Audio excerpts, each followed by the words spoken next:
Larissa Manoela, ela deu uma entrevista para o Fantástico, né, da TV Globo no domingo, e desde então a repercussão dessa entrevista vem crescendo e também levantando reflexões paralelas. Uma delas a gente vai trazer agora aqui para o estúdio, que é a discussão sobre pais e mães narcisistas. Eu vou conversar com o Alexandre Valverde, psiquiatra especialista em neurodivergência, está aqui com a gente já no estúdio aqui online. Doutor, que prazer receber você aqui. Bom, essa discussão começou, né, a partir do caso da Larissa Manoela, a relação dela com os pais, a decisão de romper com os pais também. Lembrando que em nenhum momento ela disse, né, e falou sobre os pais serem narcisistas ou não. A internet que vem comentando a partir disso. E eu queria já perguntar, o que classifica, né, um pai ou uma mãe narcisista? Como que a gente observa esses sinais? Essa é uma questão bastante interessante.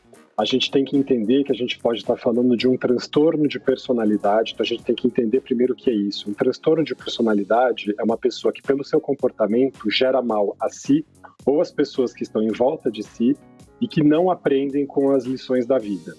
Então, o transtorno de personalidade narcisista é um tipo de transtorno de personalidade e a gente começa a observar quais características para entender se uma pessoa é narcisista ou não.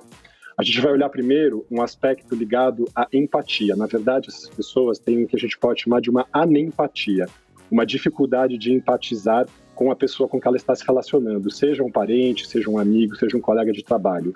Essas pessoas não sabem se colocar no lugar das outras, não sabem sentir e imaginar o que a pessoa possa estar sentindo ou sofrendo quando ela está exposta a alguma situação. Então, esse é um primeiro aspecto.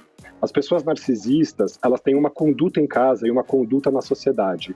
Então é muito difícil a gente conseguir perceber isso quando a gente está fora desse enlace familiar em que você tem uma realidade em casa que é uma realidade infernal, de caos, de desarmonia, de muita crise, e uma cena externa que é feita para a sociedade de uma família perfeita, de uma família harmoniosa. Essa construção dessa imagem externa e a imposição desse regime tirano em casa é uma das características. Então, as pessoas que vivem relações com pais narcisistas se dão conta dessa diferença de como os pais apresentam a relação familiar fora de casa e dentro de casa.